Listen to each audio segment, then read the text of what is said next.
Ask any experienced Norfolk firefighter, and many can probably tell you what it's like to have a patient's life hanging by a thread. They can tell you what it's like to have that thread in your hand while screaming down the street in the back of an ambulance. They can tell you what it's like, but you really can't feel it. So, what do you do for training?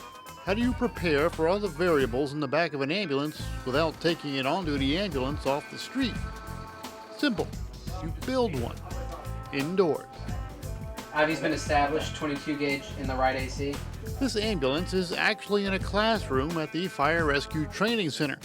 The idea came to Lieutenant Johnny Walker after another training drill. In this room, we put together tables and chairs in the shape of how they are in an ambulance so that we could get people not only working on our simulation mannequin and doing the real things they would do to them, but also put them in a room and with constraints around where they had to climb over each other. And everyone seemed to think that that was a pretty positive thing, but they said it wasn't quite real. So our next step was to build them as close as we could, an ambulance. And this is pretty close.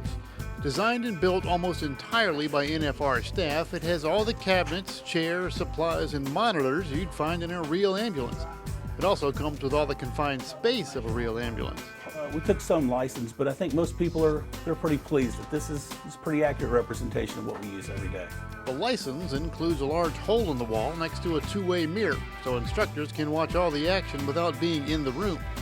And what they can't see on the window is picked up through cameras that can also review and play back footage. Of course, even the most realistic mock ambulance doesn't do any good without a patient. Enter SimMan, a realistic mannequin who can breathe, blink, and emulate all kinds of real symptoms.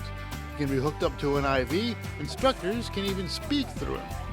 I can reproduce any heart rhythm on him. When you hook the monitor up to him, he responds in the same way. The monitor, the UKG monitor defibrillator we have in here is not a training monitor, so when you defibrillate, cardiovert, pace him, you use real life settings. What we're trying to do is to train exactly like we do things in the field. When you do not simulation but scenario-based training, you talk your way through a lot of it. That's good for working through it in your head, but when you want to get the muscle memory and actions down, SimMan is trying to reproduce an actual patient. The regular calls that we run, a high percentage, our providers can run, and they run every day very well.